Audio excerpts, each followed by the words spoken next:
UP के दौरे पर मुख्यमंत्री मनोहर लाल अयोध्या में सरयू नदी के तट पर की पूजा अर्चना। देश और प्रदेश वासियों के कल्याण और उन्नति की मांगी दुआ। बीजेपी अध्यक्ष जेपी नड्डा भी रहे मौजूद। कुमारी सैलजा और रणदीप सुरजेवाला ने साधा सरकार पर निशाना। भर्ती घोटाले पर सरकार को घेरा। कहा सरकार लीपापोती कर जवाबदेही से बच नहीं सकती। कांग्रेस की सरकार आती ही होगी जांच। कंवरपाल गुर्जर ने भर्ती मामले में विपक्ष पर किया पलटवार। कहा दोषियों पर की जा रही है कार्रवाई, नहीं बख्शा जाएगा कोई भी आरोपी।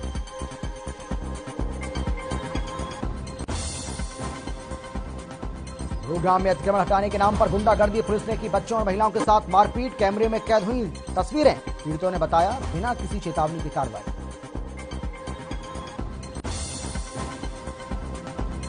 रेवाड़ी में शख्स ने की पत्नी की गर्दन पर कुल्हाड़ी से वार किया। घायल महिला को अस्पताल में किया गया भर्ती। शराब के नशे में करता था पत्नी से मारपीट।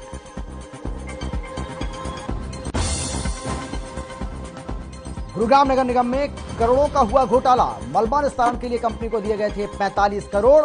शहर में लगे हैं मलबे के ढेर।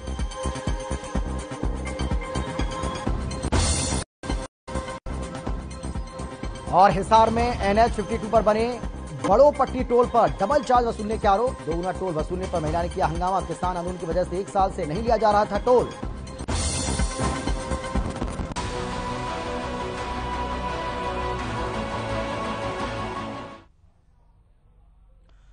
नमस्कार, आप देख रहे हैं हर खबर हरियाणा और आपके साथ मैं हूं अमित शर्मा। वक्त है मेट्रो सिटी का।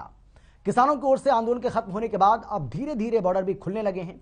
सिंगू बॉर्डर से भी किसानों ने घर वापसी शुरू कर दी है, तो वहीं दिल्ली पुलिस ने भी बैरिकेडिंग को हटाना शुरू कर दिया है। कुंडली सिंगू बॉर्डर से किसानों की घर वापसी के बाद नेशनल हाईवे 44 यानी कि नेशनल हाईवे 44 से बुधवार को आवागमन शुरू हो चुका है।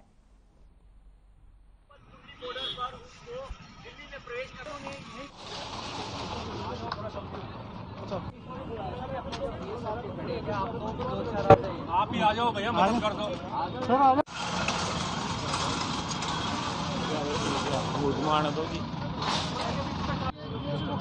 देखो, हमने अभी छोटे व्हीकल्स के लिए, हैवी व्हीकल्स के लिए नहीं खोला है। 3 लेनें खोल दी जा रही हैं।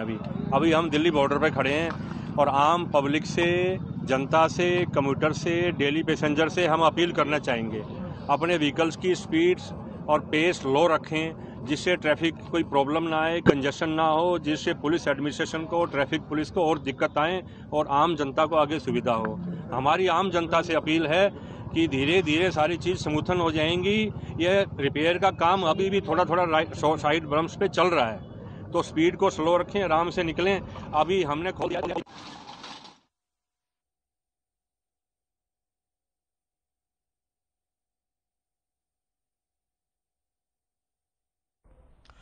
एक साल के लंबे इंतजार के बाद दिल्ली के बॉर्डर खुल गए हैं। किसान अपने घर लौट चुके हैं। सिंगू बॉर्डर पर किसान वापसी के दौरान सोनीपत के आला अधिकारी भी मौके पर मौजूद रहे और यहां पहुंचकर हमारे संवाददाता ने जायजा लिया है। क्या कुछ कहा आप जरा देखिए, और किस तरीके से अब ये बॉर्डर खाली दिख रहा है और किसान अपने घर वापस जा चुके हैं, उसके बाद का क्या नजारा है। हमारे संवाददाता लाजपत ने इसका जायजा लिया है, देखिए। इस वक्त हमें सिंगू बॉर्डर पर जो 3 कृषि कानूनों को लेकर किसानों का आंदोलन जारी था, जो सिंगू बॉर्डर जो बिल्कुल बंद कर दिया गया था, वो तस्वीरें देख सकते हैं।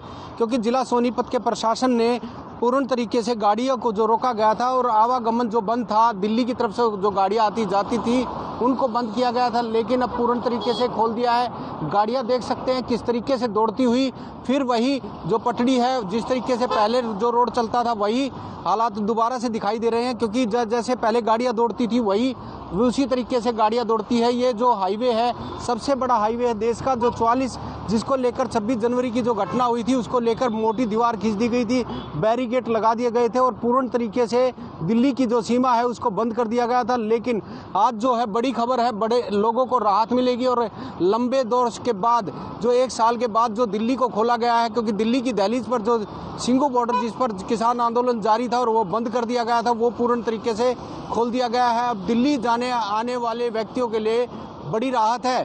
हर खबर के लिए सिंगू बॉर्डर से। और चलिए बात करेंगे हम फरीदाबाद की।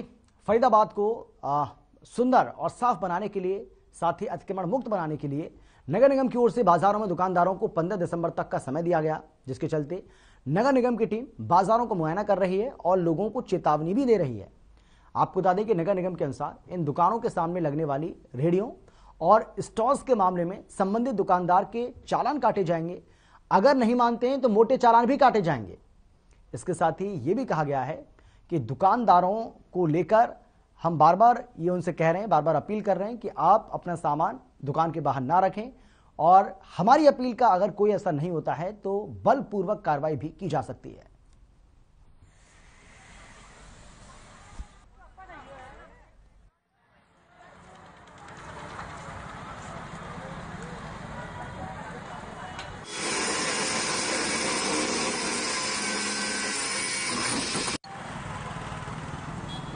देखिए, जैसे हमारे माननीय कमिश्नर साहब ने पहले ही बता दिया था, मार्केट के लोग मिले थे, 15 तारीख तक उन्हें टाइम दिया गया था कि भाई खुद से एनक्रोचमेंट हटा लें, हमें हमारे रोड फ्री चाहिए। दुकानों के आगे कोई रेहड़ी, कोई आप देखते हो रात को कितनी एनक्रोचमेंट लोगों का निकलना भारी है। हमारी रेगुलर हमने ड्राइव किया, लोगों को समझाया है, हमारी अनाउंसमेंट टीम ने अनाउंसमेंट की है। स्टिल आज भी हम एक फाइनल वार्निंग के तौर पर लोगों को अवेयर कर रहे हैं कि भाई आप खुद से हटा लो, खुद से हटाएंगे उनका नुकसान कम से कम। आप देखिए लोगों ने काम भी किया है इसके ऊपर, ये भी हटा रहे हैं। मोस्ट ऑफ द लोग इस मार्केट में मोस्ट ऑफ द सब ने हटा लिया है। तो आज हम फिर से इन्हें समझा रहे हैं, कल से हम अपनी एनक्रोचमेंट रिमूवल की ड्राइव शुरू कर देंगे। कल से होगी जी। आज फाइनल इन्हें हम समझा रहे हैं, लोगों को, लोग काम भी कर रहे हैं, ऐसा नहीं है। देखो खुद से हटाएंगे उनका सामान बच जाएगा। हमारे पास तो जेसीबी है, जेसीबी वर्क करेगी तो नुकसान ज्यादा होगा। बिल्कुल। आज भी हमारे कमिश्नर साहब की हिदायत है कि एक बार लोगों को फिर से समझाएं।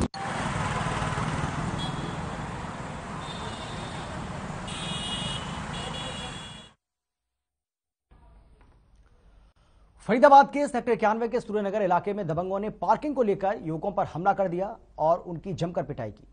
वारदात का यह पूरा वीडियो सीसीटीवी कैमरे में कैद हो गया। पुलिस ने मामले में बदमाशों के खिलाफ शिकायत दर्ज कर ली है और बदमाशों की तलाश भी शुरू कर दी है।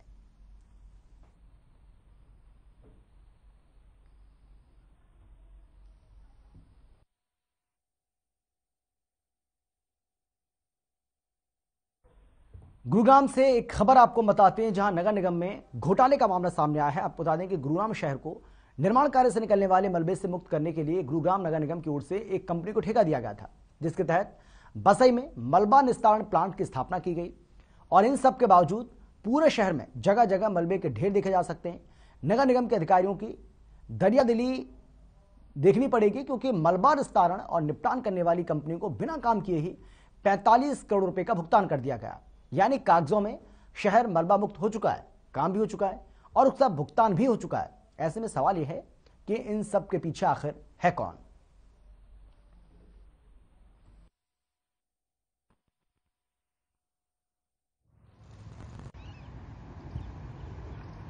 देखिए, सीएनडी वेस्ट का घोटाला सबसे बड़ा घोटाला है और इसके बारे में आपके माध्यम से पहले भी शुरू से ही मैं सदन की मीटिंग में उठाता आया हूं और वो घोटाले साबित भी हुए।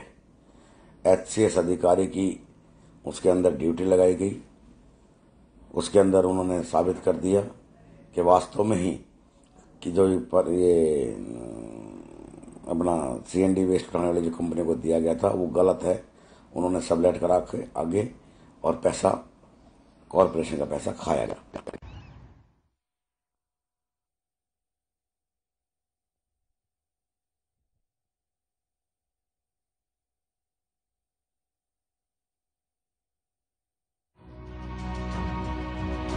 गुरुग्राम नगर निगम में हुए एक और घोटाले ने एक बार फिर निगम प्रशासन को सवालों के घेरे में खड़ा कर दिया है। नगर निगम के सीएनडी वेस्ट के नाम पर वर्ष 2019-20 में करीब 45 करोड़ रुपए से ज्यादा का घोटाला किया गया। इस संबंध में शहरी स्थानीय निकाय निदेशालय में भी कई शिकायतें पहुंच चुकी हैं। गुरुग्राम शहर में जगह जगह सीएनडी मलबे के ढेर लगे हुए हैं। इसके बावजूद बिना काम किए ही निजी एजेंसी प्रगति को करीब 45 करोड़ रुपए से ज्यादा का भुगतान किया जा चुका है। निगम को चारों तरफ से लूटा जा रहा है। इस गुड़गांव की जनता का जो खून पसीने की कमाई का पैसा, टैक्स का पैसा है, उसको दोनों हाथों से लुटाया जा रहा है। इस बात के बारे में हम सभी पार्षद पहले से ही कहते आ रहे थे।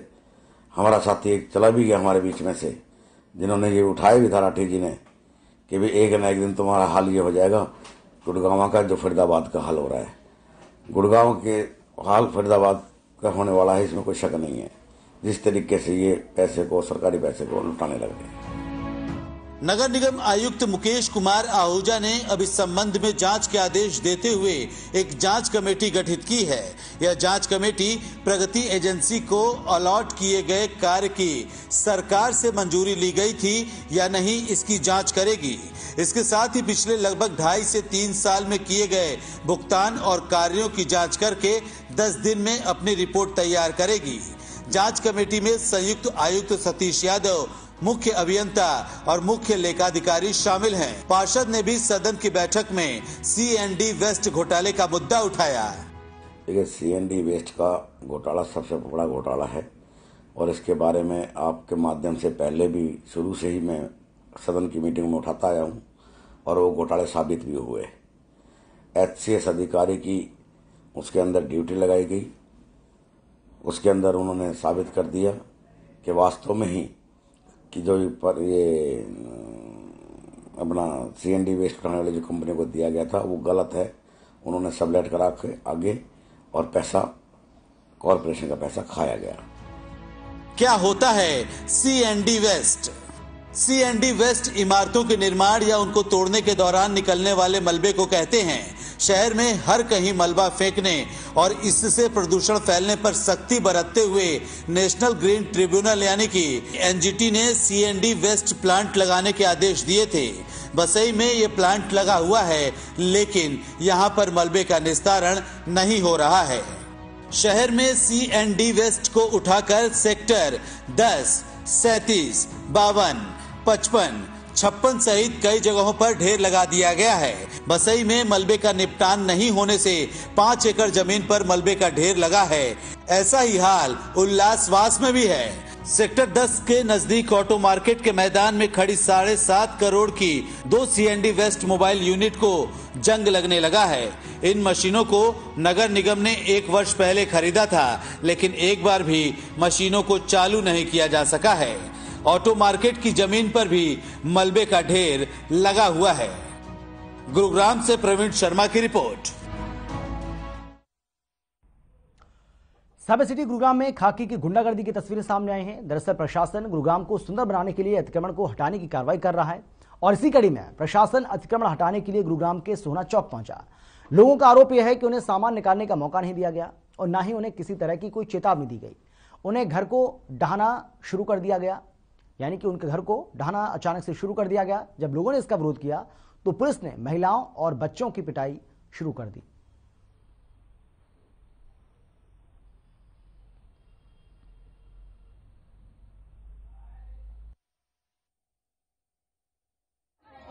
या गरीब आदमी, मेरे पास में कबाड़ी बच्चे मिलते हैं, खाते हुए कबाड़ी मिल के, और हमारे पास कुछ नहीं है।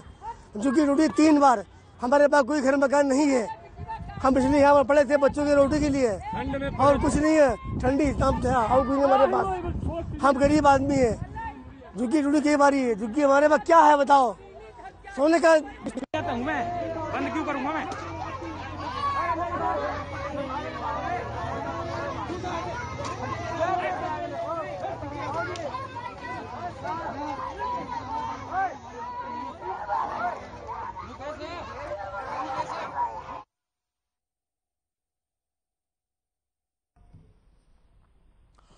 सोहना धार्मिक नगरी अब पूरी तरह से बदमाशों की नगरी बनती जा रही है। युवा में बढ़ते नशे की लत उन्हें अपराध की दुनिया में लेकर जा रहा है।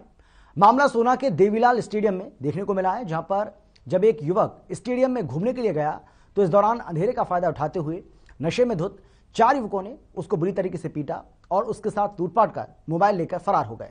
आरोपियों के नाम संस्कार, राहुल, रोहित और विष्णु बताए जा रहे हैं। बदमाशों के खिलाफ पुलिस ने मामला दर्ज कर लिया है और उन्हें जेल भी भेज दिया है।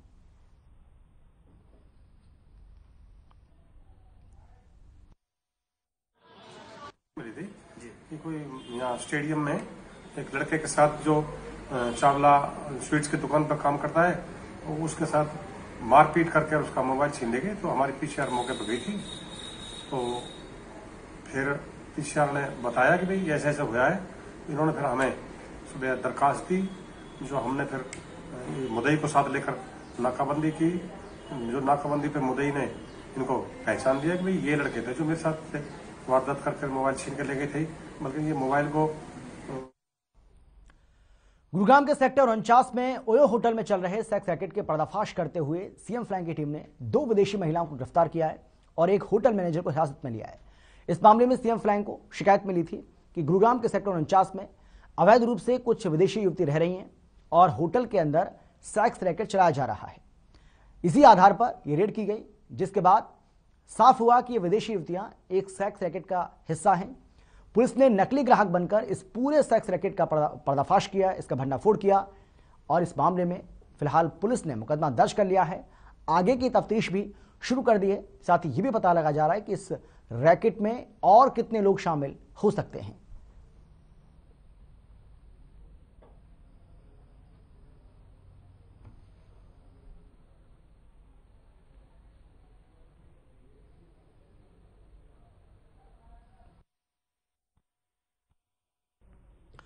सोनीपत एसटीएफ पुलिस को बड़ी सफलता हाथ लगी है। पेपर लीक मामले में शामिल मुख्य आरोपी को अब गिरफ्तार कर लिया है, जिस पर पुलिस की ओर से 1 लाख रुपए का इनाम भी रखा गया था। गिरफ्तार आरोपी की ओर से हरियाणा, पंजाब, दिल्ली, यूपी, राजस्थान, महाराष्ट्र, इन सभी क्षेत्रों में, इन सभी राज्यों में कंप्यूटर लैब बना रखी थी। अब आरोपी को अदालत में पेश कर पुलिस रिमांड पर लिया जाएगा। वहीं एसटीएफ के डीएसपी ने बताया है कि आरोपी के और भी कई अन्य साथी हैं जिनके नाम सामने आए हैं और ये आरोपी पेपर करवाने के बदले में 2 लाख रुपए से लेकर 10 लाख रुपए की मोटी रकम वसूलते थे।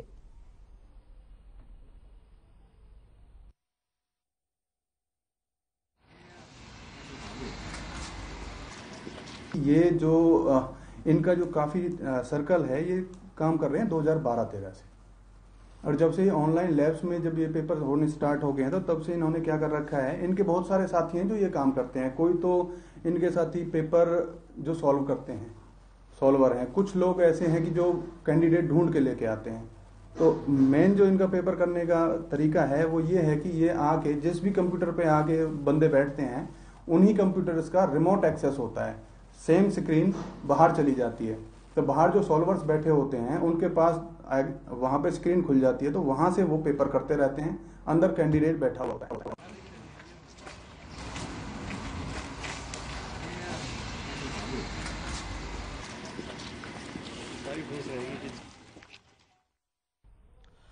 फरीदाबाद में क्राइम ब्रांच 85 की टीम ने दिल्ली के नामी गैंगस्टर बॉबी के 2 गुर्गों सहित 4 आरोपियों को गिरफ्तार किया है। पुलिस प्रवक्ता सूबे सिंह ने जानकारी देते हुए बताया है कि गिरफ्तार किए गए आरोपियों का नाम सोनू उर्फ भोपा, रोहित, अमरेश, बबलू उर्फ गुड्डू हैं।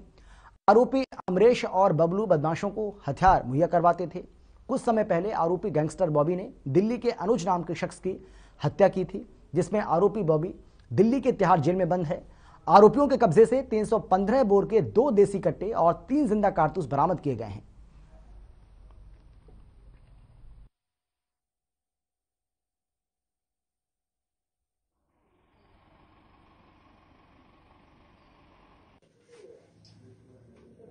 ये क्राइम ब्रांच 85 जो प्रभारी है सुबेर, उन्होंने 4 आरोपियों को काबू किया है, जिसमें से 2 आरोपी सोनू उर्फ भोपा, ये करनेरा गांव का रहने वाला फरीदाबाद का, तो दूसरा आरोपी है रोहित, ये गाजियाबाद का रहने वाला है। इन 2 आरोपियों को थाना पल्ला एरिया से परसों गिरफ्तार किया था और इनके खिलाफ मुकदमा दर्ज किया गया है। इनके पास अवैध हथियार मिले थे। पूछताछ पर पता लगा कि ये गैंगस्टर बॉबी है जो दिल्ली का है और तिहाड़ जेल में बंद है, उसके गुर्गे हैं। और जो बॉबी है, इसने पिछले साल एक अनुज नाम के व्यक्ति की हत्या कर दी थी। उस केस के जो गवाह थे, दिल्ली के रहने वाले हैं, प्रेमनगर एरिया के, उनकी हत्या की योजना बना रहे थे, उनकी साजिश थी। इन्होंने अपने उसमें खुलासा किया। इनके साथ 2 आरोपी और शामिल थे, जो अमरेश है और बबलू, ये भी दिल्ली के रहने वाले हैं। इनके पास इन्होंने एक्स्ट्रा हथियार रखे हुए थे जो यूपी से मंगवाए थे।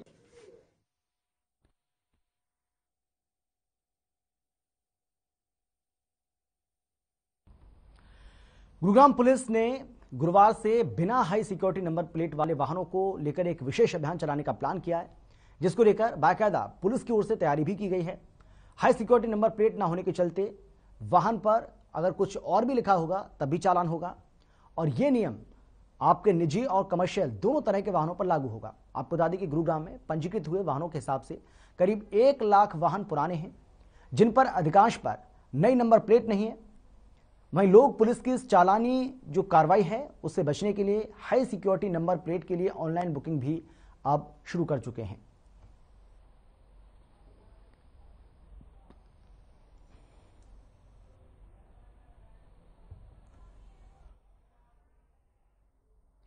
गुरुग्राम के पटौदी में मुख्यमंत्री अंत्योदय मेले का आयोजन किया गया। आपको बता दें कि सरकार की तरफ से मुख्यमंत्री अंत्योदय योजना का आयोजन पूरे प्रदेश भर में किया जा रहा है। जिन परिवारों की वार्षिक आय 1 लाख रुपए से कम है वो इस योजना का फायदा उठा सकते हैं। कार्यक्रम गुरुग्राम के अतिरिक्त उपायुक्त विश्वास कुमार मीणा की देखरेख में आयोजित किया गया। इस मौके पर पटौदी एसडीएम प्रदीप कुमार और पटौदी विधायक सत्यप्रकाश भी मौजूद रहे। पटौदी विधायक सत्यप्रकाश जरावता ने कहा है कि पटौदी क्षेत्र के लगभग 1000 परिवारों को चिन्हित किया गया जिनकी आय सालाना 1 लाख रुपए से कम है।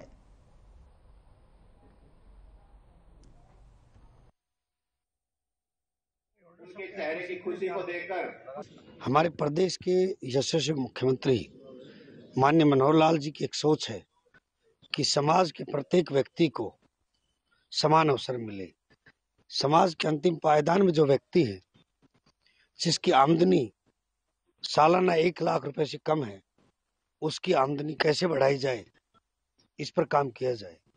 परिवार पहचान पत्र जिसमें खुद इनकम जो बेनिफिशियरी है उसने खुद दर्ज की है, वहां से डाटा उठाकर 1000 के लगभग हमारे यहाँ से परिवार आइडेंटिफाई पहले चरण में हुए हैं, जिनमें 500 आज और 500 कल, और 500 में से आज करीब 150 के लगभग अभी रजिस्ट्रेशन जिनका हो चुका है, जिनको विभिन्न विभागों में रिकमेंड किया गया है। उनकी इच्छाओं के अनुसार कोई रोजगार अपना स्वरोजगार बनाना चाहता है लोन लेके, कोई ट्रेनिंग लेना चाहता है, कोई स्किल में जाना चाहता है, कोई सक्षम योजना में जाता है, कोई रूट सेट में जाना चाह रहा है, कोई मत्स्य पालन में, तो अलग अलग विभागों में उनकी एप्लीकेशन को रिकमेंड किया जा रहा है। वो सभी अधिकारी यहाँ बैठे हैं।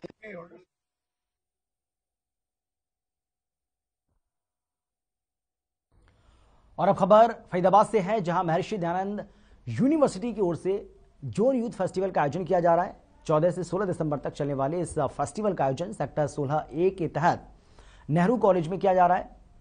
इस फेस्टिवल के दूसरे दिन मुख्य अतिथि के तौर पर प्रतला विधानसभा के विधायक नैनपाल रावत ने शिरकत की।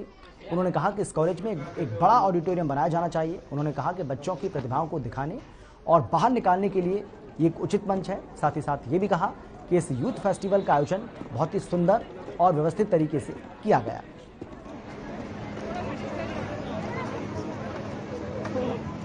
आपकी चल रही है, आपका माननी पड़ेगा।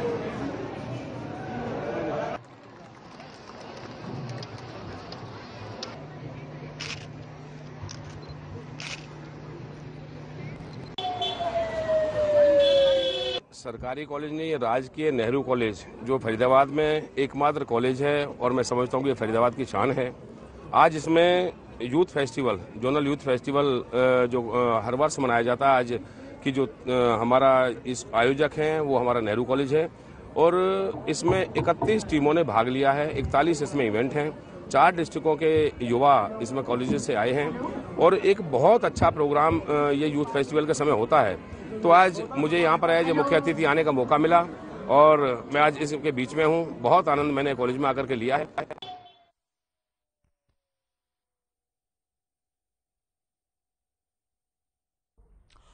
और इसी के साथ मेट्रो सिटी में फिलहाल इतना ही। छोटे से ब्रेक के बाद फौरन लौट रहे हैं। आप देखते रहिए हर खबर हरियाणा।